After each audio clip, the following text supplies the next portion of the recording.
Halo semuanya, kembali lagi bersama saya Michael. Di video kali ini kita akan bahas tentang salah satu altcoin yaitu adalah Cardano atau ADA ya. Mungkin banyak teman-teman yang juga holder Cardano. Di video kali ini kita akan bahas update sendiri dari ekosistem Cardano bagaimana, apakah dia sudah ada progres dan lain-lainnya juga. Lalu nanti kita lihat juga secara analisa teknikal kira-kira kalau teman-teman mau membeli Cardano lebih baik untuk trading, invest atau bagaimana ya secara time frame-nya, dan kita nanti lihat juga secara price actionnya gitu ya. Jadi akan cukup lengkap. Dan kalau misalnya teman-teman suka video ini, jangan lupa untuk share videonya, like ataupun subscribe. Dan mungkin teman-teman bisa komen di kolom komentar gitu ya. Nextnya kita bisa bahas video altcoin apa nih gitu ya, yang baru ataupun untuk yang kita update juga gitu ya. Dan kita akan langsung masuk aja ke dalam videonya. Cardano sendiri bagaimana? Cardano kita lihat memang dia selama beberapa bulan terakhir mengalami penurunan secara ranking maupun dengan harga gitu ya. Dia sempat masuk ke dalam top 5 dan sekarang dia berada di dalam ranking 8 ya. Dan memang kalau kita lihat secara hype sendiri overall dari Cardano ya, kalau teman-teman perhatikan, dia adalah salah satu layer 1, namun mungkin salah satu kelemahan dari Cardano sekarang adalah ekosistemnya yang belum terlalu berjalan dan belum terlalu menggait user-user ya. Tapi nanti di video kali ini kita bahas kira-kira progres apa yang sudah terjadi gitu ya. Dan mungkin sedikit dibandingkan kalau kita bandingkan di beberapa layer satu lainnya yang lagi naik daun seperti Solana, Avalanche maupun Terra Luna gitu ya. Cardano jadi sedikit ketertinggalan, bisa kita bilang seperti itu. Tapi Cardano sendiri mempunyai fundamental yang kuat dan justru ini menarik gitu. Kenapa? Karena dia lagi masih belum hype-hype-nya gitu. Jadi kalau teman-teman membeli Cardano ini lagi di masa akumulasi sih gitu ya. Kita lihat untuk Cardano, mungkin kita lihat dulu dari sini statistiknya, di mana ini dari Martin Yang, 67% of Cardano holders atau sekitar 67% dari holder-holder Cardano ya yang punya Cardano ini adalah underwater. Underwater ini artinya ya rugi bisa dibilang ya. Mereka beli itu sekarang harganya turun gitu ya. Dan ini ada statistiknya, mungkin kita lihat dari sini aja. Nah ini statistiknya, token summary gitu ya, kesimpulan dari tokennya, di mana 18% in, berarti orang-orang yang beli Cardano di harga sekarang ya, harga sekarang dia sekitar 1,03 1 dolaran. 18% ini mengalami keuntungan gitu ya. 7%-nya atau bisa dibilang at the money, berarti dia rata lah, sama gitu ya. Dan 75%-nya ini out of the money atau dia mengalami kerugian bisa dibilang. Jadi mayoritas ini mengalami kerugian dari Cardano sendiri. Kenapa hal itu bisa terjadi? Karena mungkin salah satu yang kita lihat dari secara holder komposisinya ya. Di sini kalau teman-teman perhatikan holder composition ini adalah time frame atau berapa lama sih para holder ini atau para orang-orang yang membeli Cardano ini membeli Cardano gitu ya. Secara time frame-nya 11% sudah membeli Cardano dari 1 tahun yang lalu, lebih dari 1 tahun yang lalu, 11%.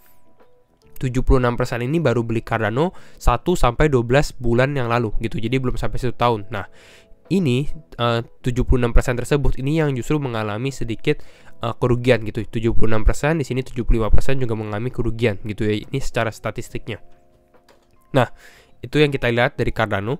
Dan sekarang kita lihat progres dari ekosistemnya sendiri. Ini dari input-output Hong Kong atau perusahaan yang membawahi Cardano sendiri gitu ya. Dimana di sini dia ada bahas nearly atau hampir 900 project are currently building on Cardano. Jadi lagi build on Cardano. Kita lihat dari sini juga grafiknya, pie chartnya ya. Projects building on Cardano sekitar 886.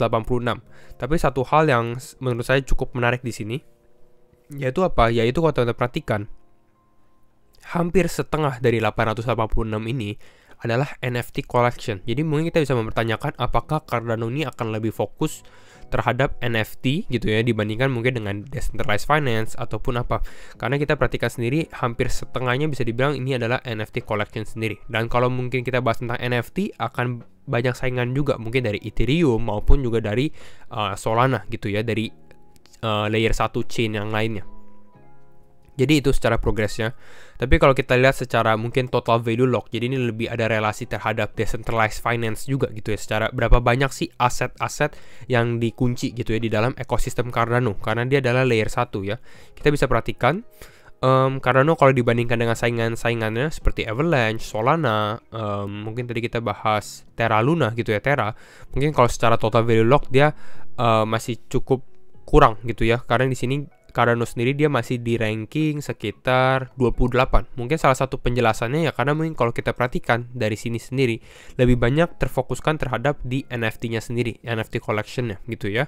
Tapi bukan berarti Cardano nggak akan ada decentralized finance juga, karena kalau kita perhatikan dari ekosistemnya sendiri sekarang di decentralized finance Cardano ada sekitar 300 juta dolar yang sudah di lock. Ini makin lama makin naik sih kalau saya perhatikan ya, walaupun kenaikannya bisa dibilang tidak eksponensial, tidak cepat gitu. Jadi bertahap lah kalau teman-teman perhatikan secara historically. Ya, di sini sudah ada beberapa decentralized exchange. Mungkin kita sudah sempat bahas beberapa juga, salah satunya SundaeSwap ya, Sunday. Dan sekarang ini Sunday justru nomor 2. Justru nomor satunya ini adalah MinSwap atau MIN. Dan Min sendiri kalau kita perhatikan dia total value lock-nya ada sekitar 146 juta dolar gitu ya, atau sekitar 48% dari keseluruhan total di Cardano ecosystem. Nah, mungkin kita lihat sendiri beberapa ekosistemnya juga. Kita coba review ya. MinSwap ini adalah website yang MinSwap, hampir sama. Goalnya dia adalah sebenarnya untuk decentralized exchange ya. Kalau teman-teman perhatikan ada launch pool, ada yield farming, farming dan lain-lainnya gitu ya. Ini untuk MinSwap. Kita coba lihat dari sini. Nah, ini overview-nya dia. Terus ada buat trade-nya, ada pool farm-nya juga kalau teman-teman mau menggunakan liquidity pool gitu ya. Jadi seperti ini user interface-nya, ada light, ada mode gelap, ada mode terang juga. Lalu kita bandingkan juga yang nomor 2-nya ya. Nomor 2 di secara total value lock itu SundaeSwap. Sudah sempat kita review juga SundaeSwap. Kalau kita perhatikan secara interface justru ini opini pribadi, saya lebih suka mungkin melihat SundaeSwap ya, mungkin karena lebih simple dan lebih engaging aja. Kalau kita perhatikan dia ada 3D, kalau MinSwap ini lebih ke arah 2D gitu ya. Tapi bukan berarti secara interface atau experience ini mungkin nanti kita lihat kalau misalnya kita sudah swapping baru kita bisa lebih membedakan gitu ya. Tapi ini untuk secara overallnya saja SundaeSwap dan juga MinSwap. Nah, lalu ini ada salah satu tweet yang menurut saya ini juga setuju dengan pemahaman saya gitu ya, atau feeling saya, dimana ini dari si Dan Gambardella, dimana dia bahas tentang out of nowhere Cardano will blast off. Jadi tiba-tiba Cardano ini akan blast off. Mungkin ini akan ada pengumuman besar di dalam ekosistem Cardano, karena kalau kita perhatikan memang sudah hampir dari bulan September atau Oktober gitu ya, Cardano sudah sedikit mengalami pelemahan. Jadi sudah hampir 6 bulan bisa dibilang tidak ada terlalu pengumuman yang benar-benar signifikan sekali gitu ya. Jadi hopefully mungkin tiba-tiba bisa terjadi Cardano bakal blast off lagi, karena bukan yang tidak mungkin. Cardano ini sempat bisa dibilang sempat menjadi kripto yang cukup hype juga ya pada saat dia mau launching smart contract-nya itu di sekitar bulan September tahun lalu. Nah, jadi kira-kira itu untuk Cardano. Cardano will end up being bigger than anyone anticipated and it will take everyone off guard. Jadi orang-orang nggak akan expect dia tiba-tiba bakal naik gitu ya.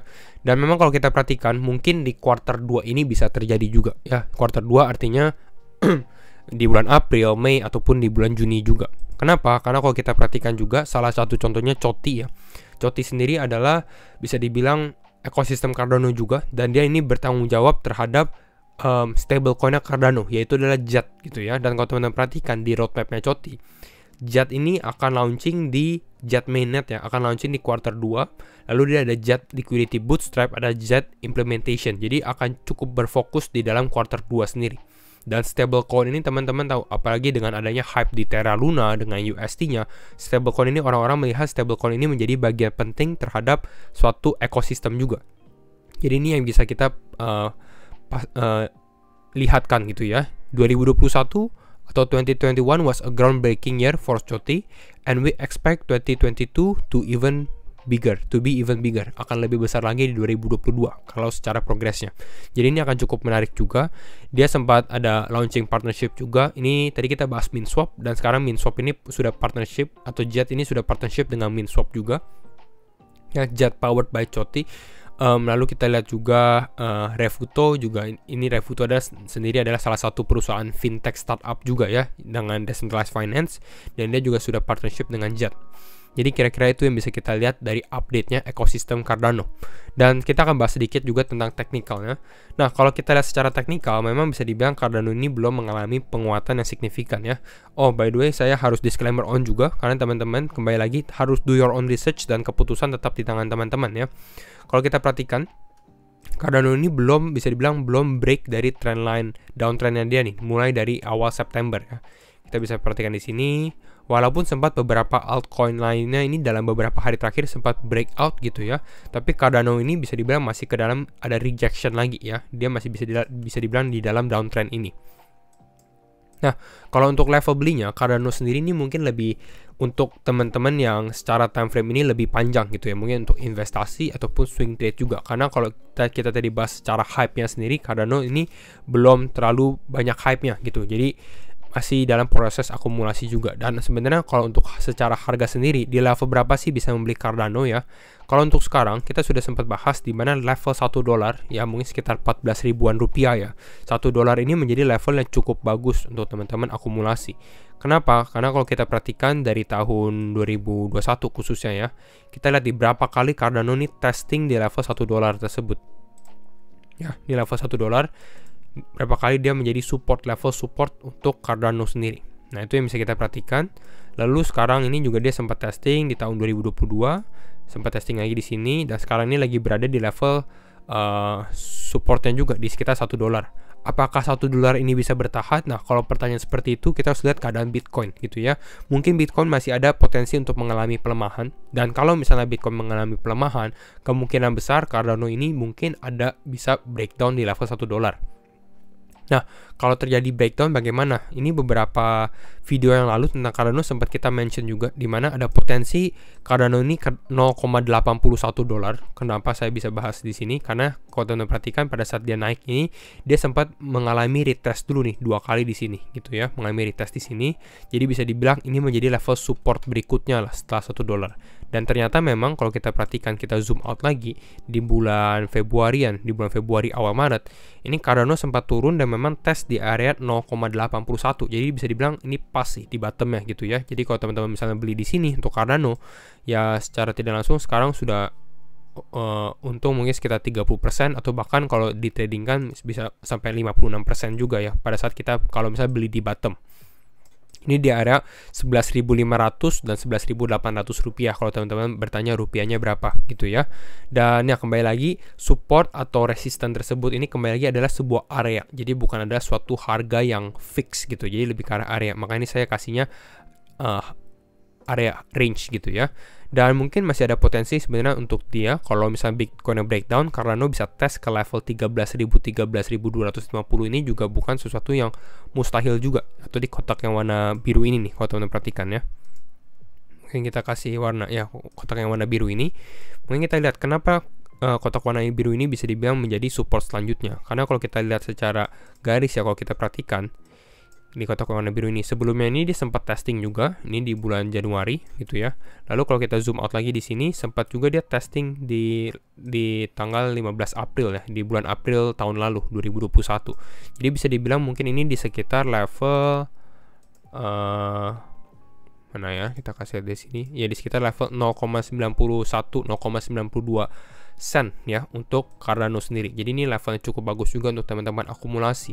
Cuma kalau saya rasa sendiri, kalau teman-teman membeli Cardano, jangan ekspektasinya adalah beli sekarang tiba-tiba besok dia pumping 20%, kira-kira seperti itu. Ini lebih ke arah untuk investasi dan mungkin secara long term gitu ya, karena Cardano ini building gitu ya, atau projectnya ini membangun terus ya, jadi membutuhkan waktu juga. Jadi itu kira-kira untuk Cardano, kita masih menunggu untuk dia bisa break dari downtrend ini, dan hopefully dengan dia bisa, kalau bisa dia break, ya dia mungkin bisa kembali lagi mengalami penguatan ya. Kira-kira itu untuk Cardano dan update-nya. Kalau misalnya teman-teman suka video ini, jangan lupa untuk share videonya, like ataupun subscribe, dan sekali lagi thank you semua for watching and see you in the next video. Bye bye.